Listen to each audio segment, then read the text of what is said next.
Lalu kita berpindah ke tab buku besar, di mana di sini kita akan memiliki tugas untuk memposting atau memindahkan transaksi-transaksi yang sudah kita catat di jurnal tadi. Kita pindahkan ke setiap akun-akun terkait yang ada di buku besar ini, yang bertujuan untuk mengetahui berapa saldo akhir untuk setiap akunnya. Di sini aku akan memberikan contoh untuk di akun kas di bendahara penerimaan. Kita lihat dulu di jurnal mana saja sih transaksi yang mengaitkan akun kas di bendahara penerimaan. Contohnya ada di nomor 1 ini. Dia mencatat kas di bendahara penerimaan di sisi debit. Berarti di buku besar kita akan mengisi tanggal 1, keterangannya yaitu ini berarti dia merupakan penerimaan pajak. Kita tulis di keterangan penerimaan pajak. Lalu refnya dia adalah jurnal umum. Yang pertama berarti dia JU1. Dan tadi dia mencatatnya di sisi debit, berarti kita klik sama dengan, lalu kita linkkan dengan ini, debit kas di bendahara penerimaan, lalu enter. Oh ya, jika di kas di bendahara penerimaan ini terdapat saldo awal, kita langsung mengisinya di sini, jangan di sini. Jika saldo awal, dia langsung diisi di sisi saldo ini, lalu dia lihat dia ada di debit atau kredit. Karena kas di bendahara penerimaan tidak ada saldo awal, berarti dia langsung mengisi transaksinya ada di kolom ini.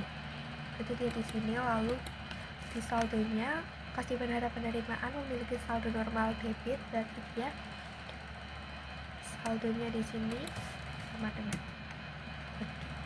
Lalu yang kedua, kita lihat lagi di jurnal mana sih yang membutuhkan akun kas di bendahara penerimaan.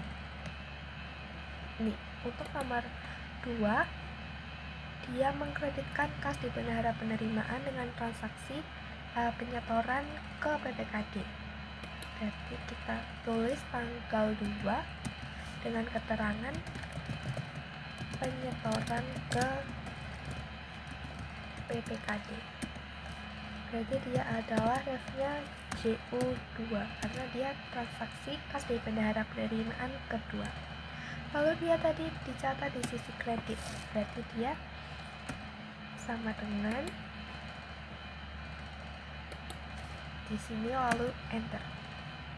Nah, untuk mendapatkan saldo akhir, kita tinggal menggunakan rumus sama dengan saldo yang sebelumnya tadi ditambah dengan debit lalu dikurangi dengan kredit.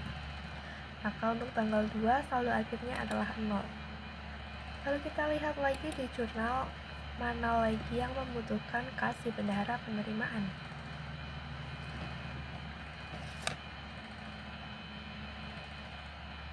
Ada di nomor 15 ini. Dia merupakan penerimaan pajak lagi. Ada di sisi debit. Berarti kita balik lagi ke buku besar, lalu kita isi tanggal 15, keterangannya penerimaan pajak, refnya berarti dia JU3, lalu debitnya kita ambil dari sini, lalu kita tinggal tarik rumusnya ke bawah seperti ini. Lalu kita tinggal tarik rumusnya ke bawah seperti ini. Jadi dia sudah otomatis rumusnya turun ke bawah, sehingga kita tak perlu untuk menuliskan rumusnya lagi. Oke, itu contoh dari aku untuk mengisi buku besar ini. Kita memposting dari jurnal ke buku besar. Oke, lalu kita lanjut lagi ke tab jurnal penyesuaian. Untuk transaksi penyesuaian yang pertama ada persediaan bahan habis pakai yang ada di tangan sebesar 4.500.000. Ini berarti ada selisih persediaan bahan habis pakai yang ada di tangan dengan pencatatan yang ada di Excel ini.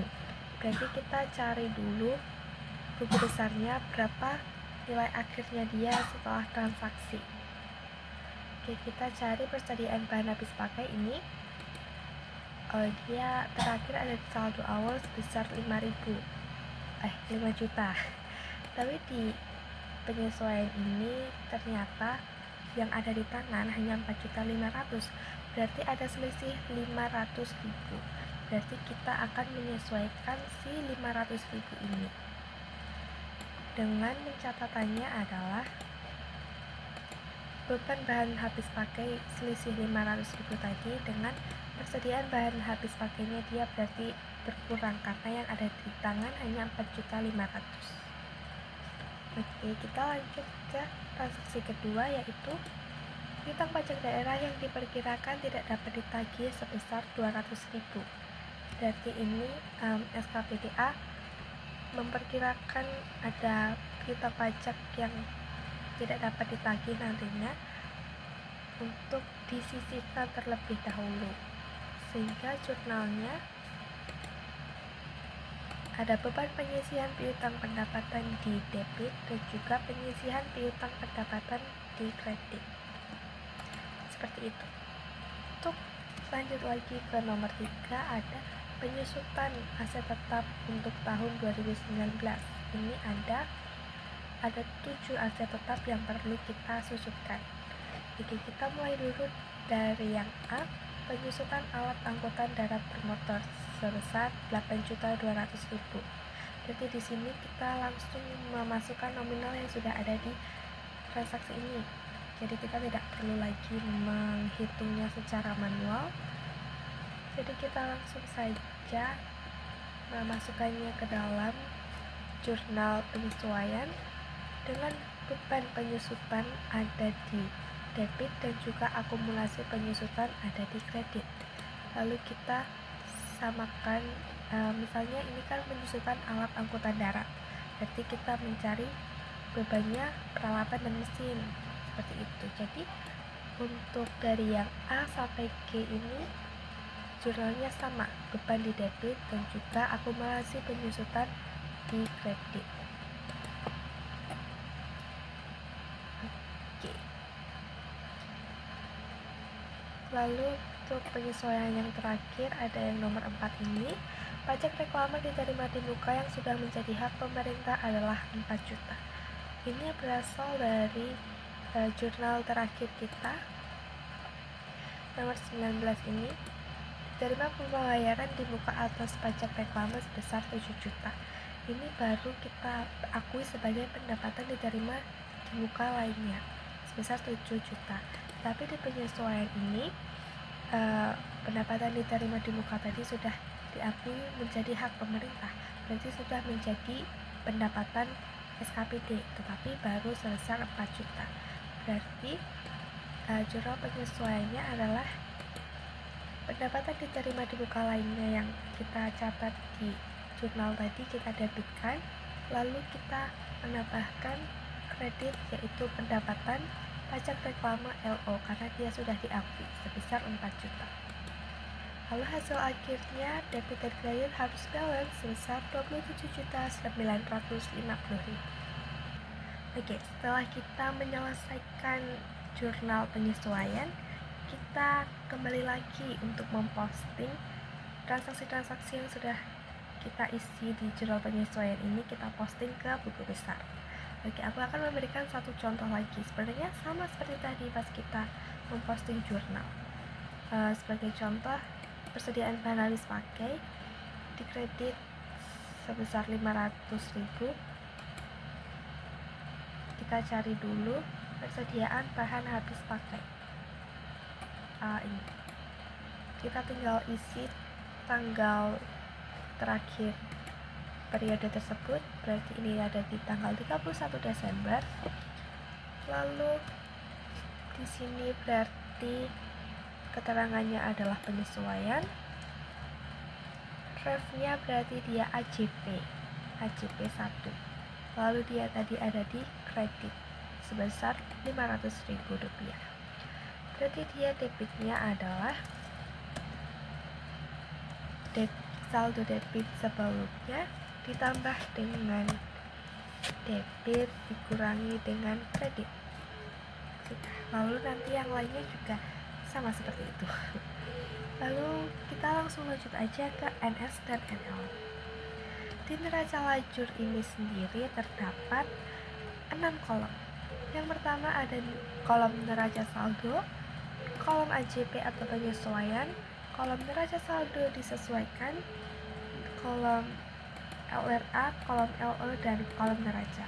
LRA dan LO di sini merupakan laporan laba rugi, tetapi terbagi dengan LRA dan juga LO sendiri-sendiri. Lalu di setiap kolom ini juga terdapat kolom debit dan kredit untuk membedakan di mana saldo normal dari akun-akun ini. Oke, langsung saja kita isi neraca saldo. Di kolom neraca saldo ini kita harus tahu dulu akun ini saldo normalnya ada di debit atau di kredit. Misalnya di kas di bendahara penerimaan ini merupakan saldo normal debit, berarti kita isi di debit, lalu kita klik sama dengan neraca saldo ini merupakan nilai saldo akhir yang sudah kita inputkan tadi di buku besar. Jadi di buku besar tadi kan kita sudah memposting tuh dari jurnal dan juga penyesuaian. Nah, dari situ kita akan mendapatkan nilai saldo akhirnya. Nah, nilai saldo akhir tersebut akan dimasukkan ke neraca lajur ini. Jadi kita mencarinya ada di buku besar, lalu kita cari akun kas di bendahara penerimaan. Berarti dia saldo akhirnya adalah sebesar 7 juta. Lalu kita cari lagi di kas bendahara pengeluaran, dia juga debit. Kita cari di buku besar, yaitu sebesar 700.000. Lalu lagi piutang pajak daerah, dia juga debit sebesar 4 juta. Oke, lalu seperti itu. Selanjutnya tinggal kita isikan dia ada di debit atau di kredit seperti ini. Lalu setelah kita mengisi kolom neraca saldo, selanjutnya kita akan mengisi kolom AJP. Di kolom AJP ini berarti kita memasukkan transaksi-transaksi yang ada di penyesuaian ini, kita masukkan ke kolom AJP ini. Untuk contoh, kita ambil yang transaksi pertama, dia ada beban bahan habis pakai ada di debit. Berarti di NS dan NL kita cari akun beban bahan habis pakai. Beban bahan habis pakai ada di sini, lalu dia ada di debit. Berarti di kolom debit kita klik, lalu kita ambil dari AJP-nya yaitu 500.000. Oke, lalu tadi ada di kredit persediaan bahan habis pakai di kredit sebesar 500.000.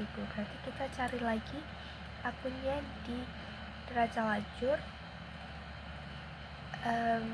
persediaan bahan habis pakai ini ada di kredit, lalu kita ambil dari AJP 500.000.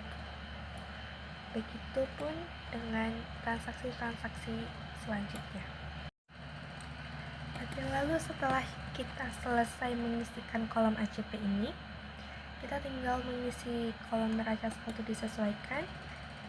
Ini berarti adalah penghitungan dari neraca saldo dan juga AJP. Kita tinggal lihat kalau di neraca saldo ini dia debit, saldo normalnya debit, berarti di neraca saldo disesuaikan dia juga di debit. Kita tinggal mengisikan rumus neraca saldo debit ditambah AJP debit dikurangi AJP kredit. Lalu ini tinggal dikopi ke akun-akun lainnya yang dia juga saldo normalnya debit. Nah, karena pengisian piutang pendapatan ini merupakan saldo normal kredit, berarti dia rumusnya berbeda. Dia pakai di kolom kredit ini lalu sama dengan neraca saldo kredit dikurangi AJP debit dan ditambah dengan AJP kredit seperti ini. Jadi kita tinggal mengcopy. Jika ini debit berarti di copy ke akun-akun lain yang debit, dan juga jika ini kredit di copy ke akun-akun lain yang kredit, seperti itu. Nah, selanjutnya kita akan mengisi kolom LRA, LE, dan neraca. Sebelum kita ngisi ini, kita harus tahu dulu dari daftar akun yang ada di sini mana yang merupakan akun real dan merupakan akun nominal. Akun real itu merupakan akun permanen yang nanti saldo akhirnya akan berkelanjutan untuk ke periode selanjutnya. Dia ada di nomor akun 1 sampai 3. Sedangkan untuk akun nominal sendiri dia cuma merupakan akun sementara yang nantinya di akhir periode dia akan ditutup di jurnal penutup. Sehingga nanti di periode selanjutnya saldo awalnya dia akan 0. Dan dia merupakan akun 4 sampai ke bawahnya. Nah, untuk neraca sendiri nanti dia akan diisi oleh akun-akun real. Jadi nanti dia dari akun 1 sampai 3. Untuk LRA dan LO ini merupakan laporan laba rugi, jadi dia diisi oleh akun-akun nominal. Nah, untuk LRA sendiri berarti dia mulainya dari akun yang ini, pendapatan pajak hotel LRA.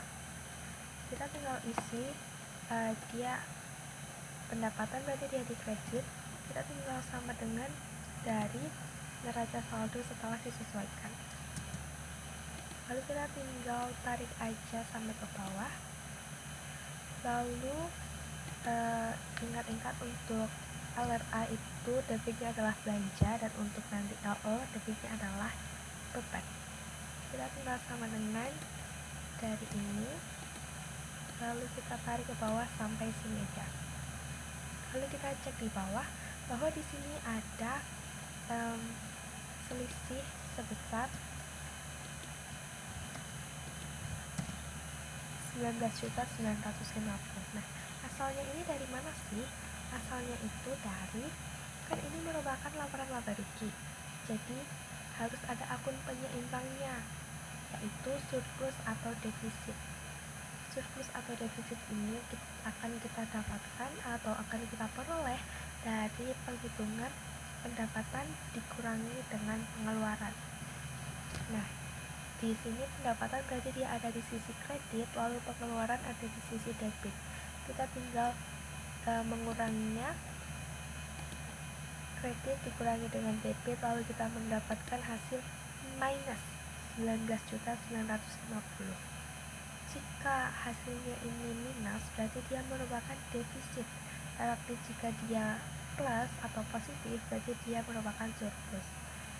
Nah, jika dia minus seperti ini berarti selisihnya ini akan kita masukkan ke sisi kredit dari surplus atau defisit LRA. Jadi kita isi 19.950. Jadi dia balance.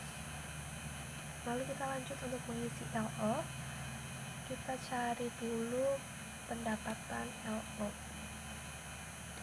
Di kredit kita sama dengan, lalu kita tarik ke bawah. Begitu juga dengan bebannya, kita tarik sampai ke bawah sini.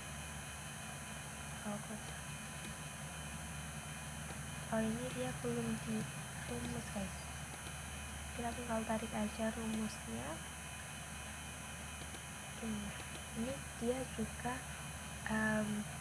tidak balance, berarti kita tinggal mengurangi si pendapatan dengan si pengeluaran. Nah, dia positif berarti dia merupakan surplus. Kalau surplus dia dicatatnya di sisi kredit, sisi debit, guys, maaf. Di akun surplus atau defisit LO sebesar 8.700. Yes. Kalau sudah, kita tinggal mengisi kolom neraca ini. Kita tinggal menyamadengankan lagi dengan neraca saldo disesuaikan. Lalu kita tarik ke kanan, lalu kita tarik lagi sampai ke akun terakhir nomor 3. Di sini. Oh, kurang 2. Yes. Nah, sebentar.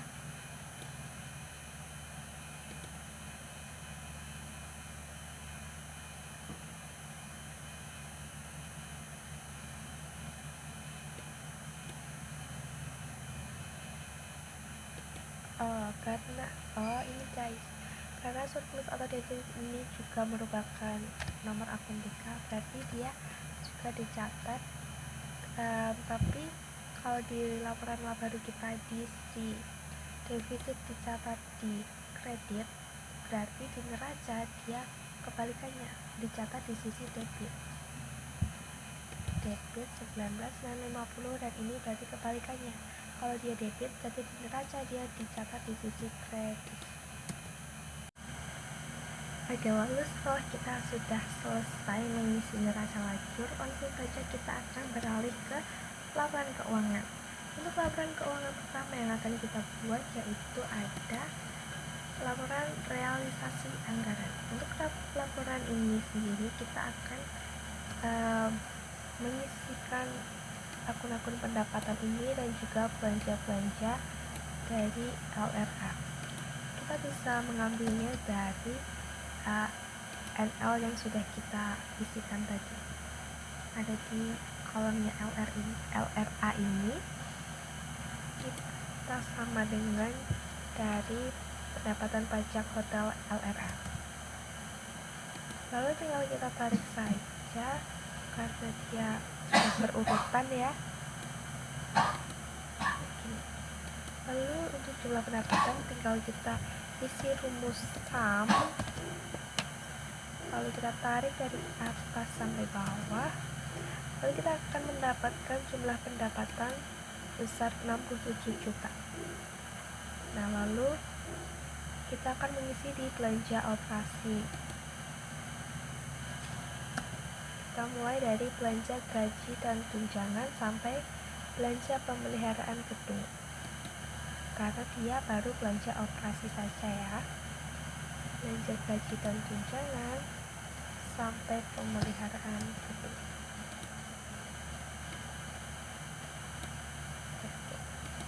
Lalu kita sum juga di sini untuk jumlah belanja operasi.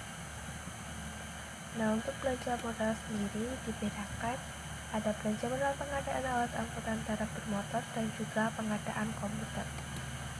Kita ambil lagi di sini, mana tadi? Ini 40 juta dan 15 juta. Lalu di sini kita juga akan sum, lalu kita mendapatkan 55 juta untuk belanja modal.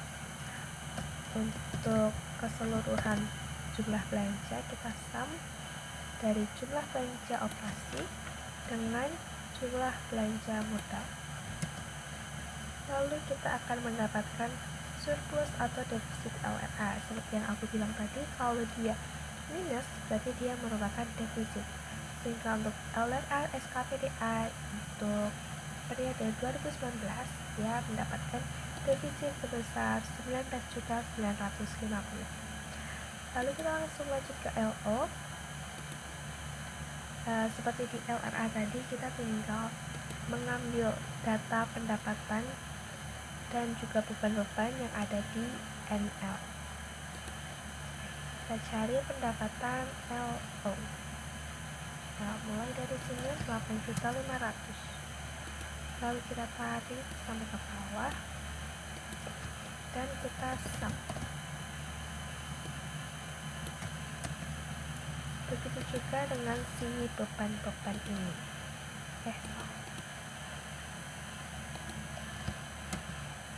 Kita tarik sampai bawah, lalu kita sum lagi.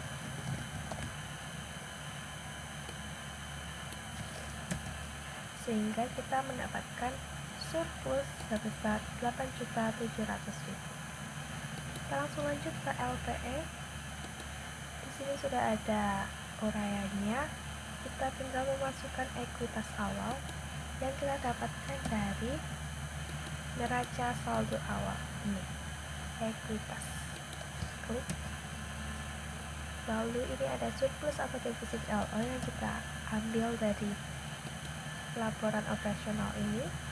Kita klik ini 8.700.000. Lalu RKPBKD kita ambil dari NL yang ada di neraca 27650. Lalu kita akan mendapatkan ekuitas akhir sebesar Rp398.850.000.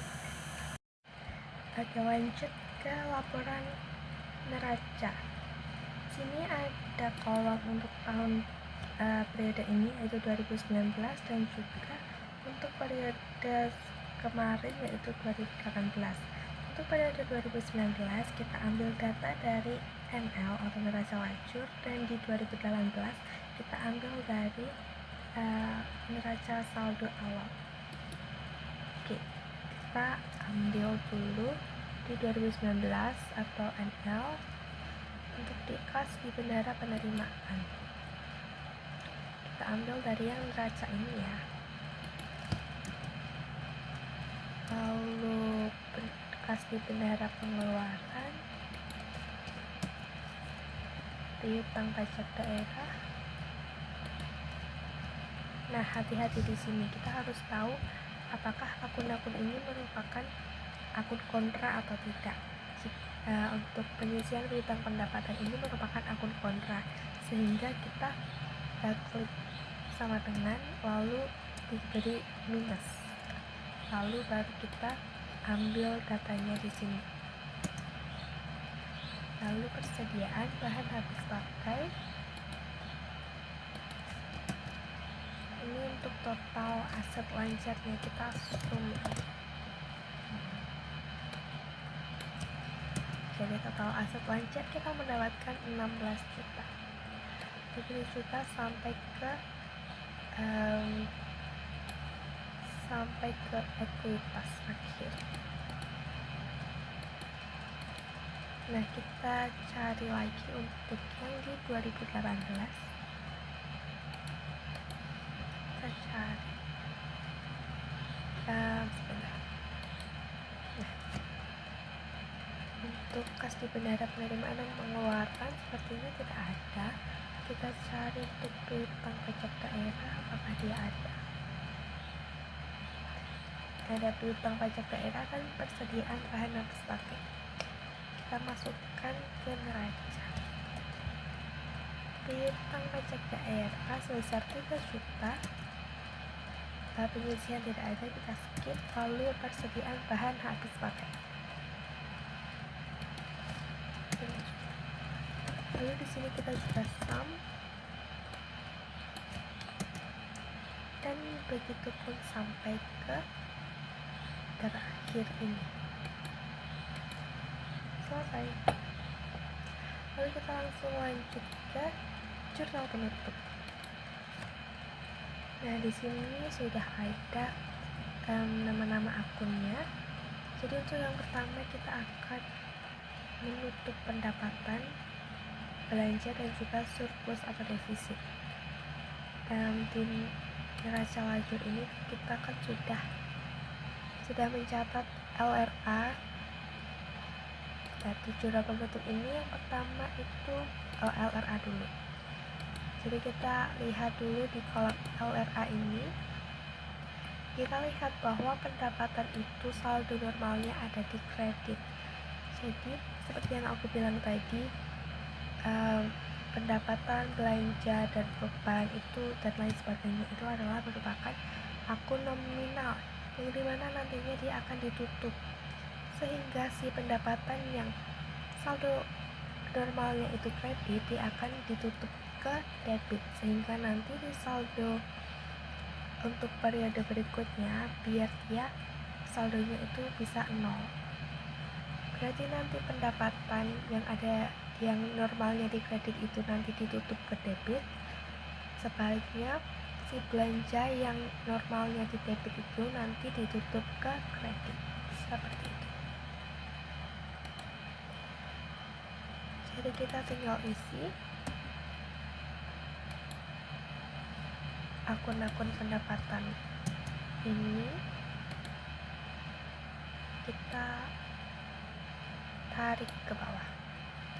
Untuk surplus aja kita ke belanjanya dulu.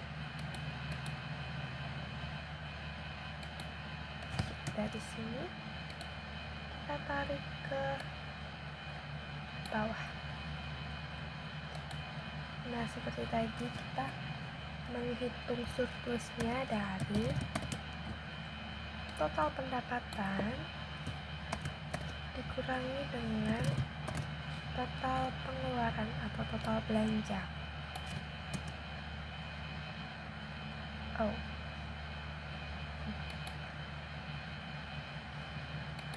Yes, sebesar 19.950.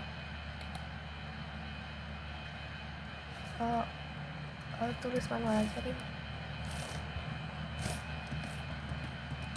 Oke, sebesar ini. Lalu si surplus atau defisit ini sebenarnya defisit ya guys. Defisit LRA ini akan kita tutup. Kita tutupnya menggunakan akun ekuitas sal. Jadi si surplus ini yang tadinya di debit kita tutup ke kredit. Jadi kita di sini lalu sama dengan ini, lalu ekuitasnya kita sama dengankan dengan ini saja. Nah, lalu si ekuitas sal ini nanti juga akan ditutup karena dia juga merupakan akun sementara, cuma kayak akun penampung doang gitu. Makanya nanti kita tutup dengan dia dicatat ke ekuitas lalu ditutup dengan perubahan sal seperti itu. Lalu kita lanjut lagi dengan jurnal penutup LO. Sama seperti tadi, pendapatan ditutup ke debit, beban-beban ditutup ke kredit. Kita cari LO ini, lalu kita tarik ke bawah dan beban.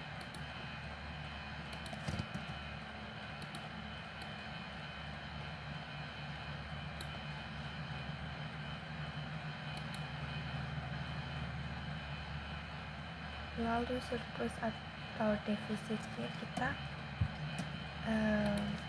ambil saja manual ya.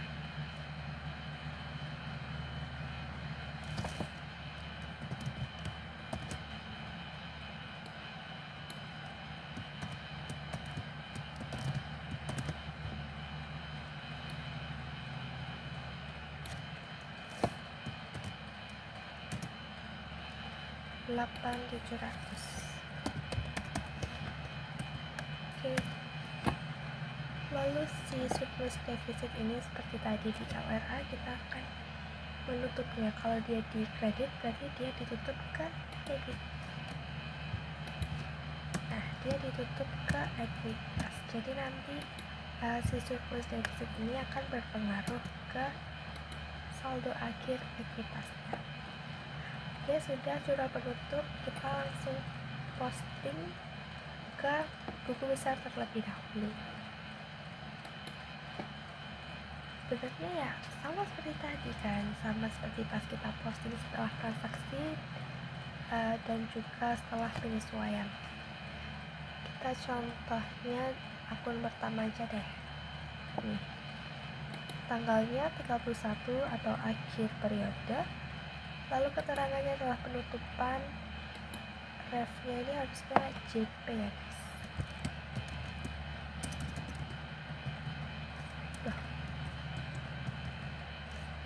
JP1. Lalu nanti ini debitnya kita ambil dari jurnal penutup ini, lalu kita masukkan rumusnya ID debit atau kredit seperti itu. Lalu kalau sudah memposting di buku besar, kita langsung membuat neraca saldo setelah penutupan. Neraca saldo setelah penutupan ini kita ambil nilai akhir yang ada di buku besar. Oke, kita mulai dari kas di bendahara penerimaan. akhirnya adalah 7 juta. Kas di bendahara pengeluaran nilai akhirnya 700.000. Piutang pajak Diagi 4 juta. Lalu penyisihan piutang pendapatan dia ada di 200.000. Begitu sampai ke akun terakhir yaitu RKPPKI. Setelah itu kita sum and we're done. Kita sudah berhasil untuk menyelesaikan satu siklus akuntansi pemerintahan yang kita kerjakan dari awal sampai akhir, dari pencatatan jurnal-jurnal transaksi sampai akhir neraca saldo setelah penutupan. Oke, sekian tutorial dari aku. Semoga bermanfaat dan sampai jumpa di video selanjutnya. Bye!